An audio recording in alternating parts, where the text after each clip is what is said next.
சித்தர் பூமியாய் சிவலயம் காட்டும் அண்ணாமலையே போற்றி. சிவ ஓம் நம சிவாய.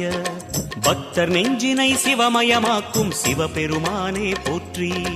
ஹர ஓம் நம சிவாய.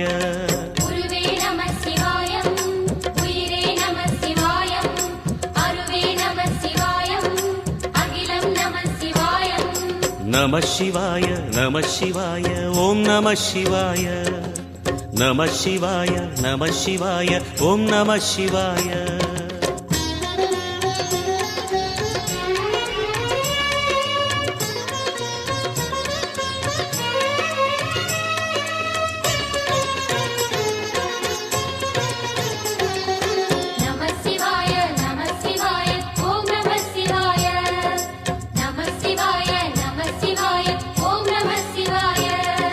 அன்னை உமைக்கு இடமாய் உடலில் ஆலய